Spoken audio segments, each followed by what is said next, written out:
This week's weekend preview, as always, is sponsored by Three Chimneys. I felt like we did a Three Chimneys commercial earlier in the show, but we were just talking about Gunrunner and how great he is. So I guess there's probably a little bit more of that coming up. We have a huge weekend. This and next weekend are the last two major prep weekends for the Breeders' Cup. It kind of reminds me of like late March, early April when you have all those derby preps coming together. So we have 12 Breeders' Cup win you're in races, big weekends at Aqueduct and Churchill, especially. We also have the Arc this weekend, and we're going to talk about that after we come back from the break. But at Belmont this weekend, we have the Champagne, which is a grade 1, the Miss Grill, which is a grade 2, the Woodward, which is a grade 1, the Belmont Turf Sprint Championship, which is a grade 3, and that's just Saturday. Sunday, we've got the grade 1 Frizette, the grade 2 Pilgrim Stakes, and the grade 3 Facing Tipton Waya Stakes. At Santa Anita on Saturday, we've got the grade 1 Awesome Again. But let's start with Belmont. The Champagne and the Frizette, I think, are both going to be pretty interesting races. The Champagne, I think we're going to get a couple of the top horses from the Hopeful coming back in Forte and Gulfport. Gulfport needs a little bit of a rebound as well. In the Woodward, we're going to see Life is Good. He's obviously appointment viewing. Very unclear who's actually going to show up against him other than a Uriah St. Louis horse, but we're always interested in seeing him. And then on Sunday, I think the Frizette is going to be a really interesting race. One horse I'm looking at for that, which is a horse I made a rising star at the TDN, was the Great Maybe. It was a Cherie DeVoe horse by Upstart. She was an incredibly impressive winner first time out. So I got American Rocket, who I think is sneaky for Bill Mott. She was fourth in the spinaway, but got off to a terrible start and came flying late. Chocolate Gelato was a nice horse for Todd Pletcher and Rapoli Stable. Also have some action at Churchill. Bill, what are you looking forward to on Saturday? Well, I guess I'm looking forward to Life is Good, but maybe not so much because he's running against tomato cans. Yes. Right now, it looks like there's going to be either a 4 or 5 horse field, including our friend Uriah St. Louis with informative. Keep Me in Mind. Let's see, I can't even read my scribbly handwriting there, so forget about that. But I mean, we're looking possibly at a 1-9 favorite in this race. And, so I don't know what we're going to learn about him. And one thing that I want to learn about him is I'm not convinced he wants 1.25 miles. But what is this race going to tell you when he's running at 1.8 miles against, basically horses that, he's going to pull a flight line on and win by 19.25 lengths? Exactly. And one of the reasons why the field came up fairly weak is that I think there are people ducking him to go to the Lucas Classic, which is a $500,000 race at Churchill Downs. And this field came up, it doesn't have Life is Good, but top to bottom, it's a much stronger race. You have Rich Strike trying to catch lightning in a bottle again on the track where he won the Kentucky Derby. First time he's going to take on older horses. Hot Rod Charlie, Happy Saver, and Art Collector are among the field that is lining up for that race. So that'll be the better race of the two. But, again, right now it's the battle to see who's going to be the second choice in the Breeders' Cup Classic. If Flightline wins the Woodward, obviously he'll be the second choice in the wagering in the Classic, and most people will give him the best chance of any to beat Flightline. But we'll see. Again, I don't know what Naira's supposed to do. They put up a big race and a big purse, and if people are going to run away from Life is Good, so be it. But I just don't know what we're going to find out about this horse or what he's going to prove. I would be shocked. I literally think he'll be 1-9 in there. He's got to pay with the kind of field that he's lining up against. He's a horse that's going to pay $220 in that race. So I guess I'm looking more forward to the Lucas Classic because it's a deeper race with, more competitive race. But, again, I think sometimes we forget how good Life is Good is. If it weren't for Flightline, take another drink, he would be the horse we would be raving about right now, the obvious horse of the year, etc. He's a really, really, really good horse who just came around in a year with a horse that might be once in a lifetime. Yeah, and having watched Life is Good all summer at Saratoga, trains first thing in the morning, he's coming in with the ideal situation. They're shipping him straight from Saratoga.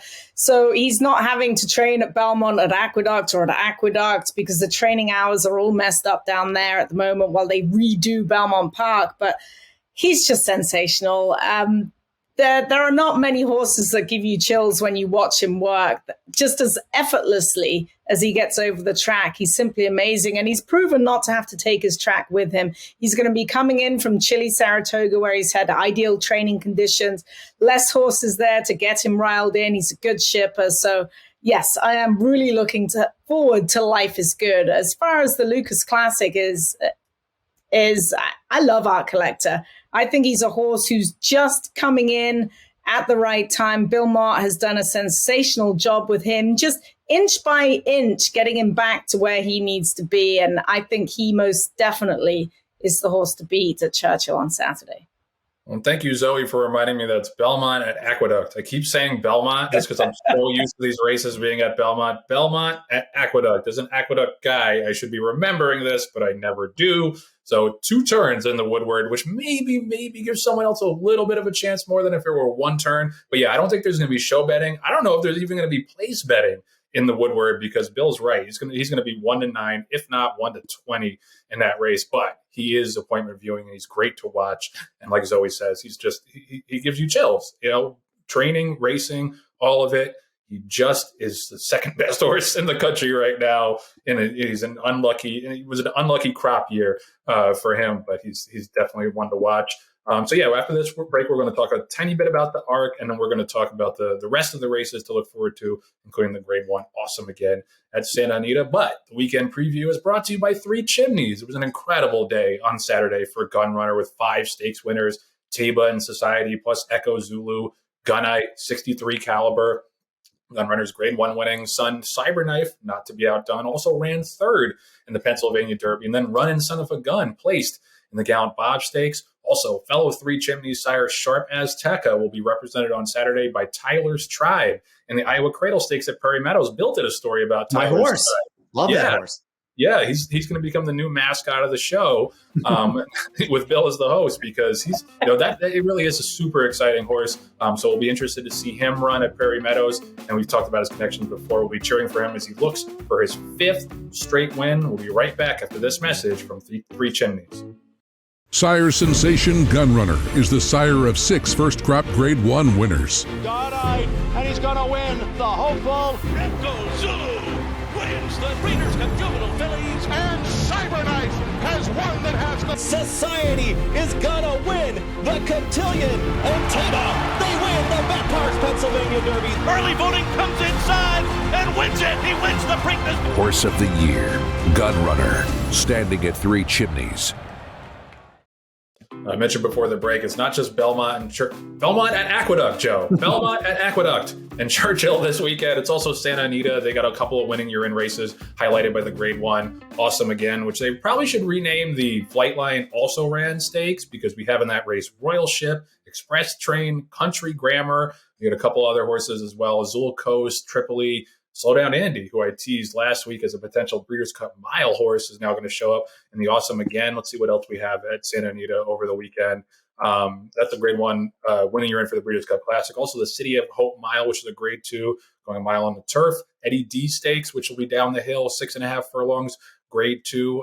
John Henry Turf Championship, which is a mile and a quarter. It's also a Grade 2. And the Santa Anita Sprint Championship, which is a Grade 2. And then Sunday, we have 4 more stakes at Santa Anita, including the Grade 3 Chillingworth, the Grade 2 Zenyatta Stakes, and the Grade 3 Tokyo City Cup, none of which are winning year-in races, but they do have a winning year-in race, the Speakeasy Stakes, which will be 2-year-olds going 5 furlongs on the turf. They're going to obviously be qualifying for the Breeders' Cup Juvenile Turf Sprint. But we also have the ARC this Sunday, and we would be remiss if we didn't get into that. It looks like it's going to be a gigantic field. I haven't seen any entries yet, but just some of the horses that I recognize as a stupid American. Videni, who was a very nice horse in France. Mishriff, who has obviously been a terrific horse for several years now. Torquator Tasso won the race at 80-1 or so last year. Alpinista, who's been a terrific filly this year, and just it looks like the top of her division. Westover, who is a nice horse, I believe is a Group 1 winner. But Zoe, come on, our resident European here. What do we have to look forward to in the ARC, and who are you honing in on? Well, I think we're going to have a little bit of drama leading into it, because it will be a field of 20 for betting reasons in France with France Gallop. So there are going to be certain fillies that may not get in the race, which is going to cause some outcry, because you've got the Melbourne Cup winner. She's sitting on the outside looking in right now, and they may have to rethink. They're still trying to think maybe they're going to have more than 20 runners. Urban Sea won, there were 23 runners. You can go back to the 60s and they were 60 runners, 30 runners there. So there's a lot going on right now, but for me, there is just one filly that I love, and that is my old boss, Mark Prescott, Alpinista. She's not been beat since, I think, September 2020. She's ruled stake after grade one. Luke Morris rides her. She doesn't have to take her ground with her. She's just a fantastic filly. Now, Luxembourg is going to be very, very tough to beat, but my money is going on Alpinista, and I'll say that right here, right now, for my old boss, Mark. Hopefully he's listening, right? No, what time is it right now? She has been super impressive to me this year as well, even as a novice European racing viewer. But we appreciate that insight. And yeah, it usually runs all about like 10:30 or so Eastern time in the morning on Sundays, 7:30 if you're on the West Coast. So yeah, definitely set an alarm for that. And it's obviously the greatest race of the year in Europe. So we're looking forward to that. And we're hopefully going to maybe get to see a couple of the ARC horses come for the Breeders' Cup. I feel like that used to be a big thing, and it's become less of a thing over the years. But hopefully we'll get to see some of those horses come over to Keeneland for the Breeders' Cup as well.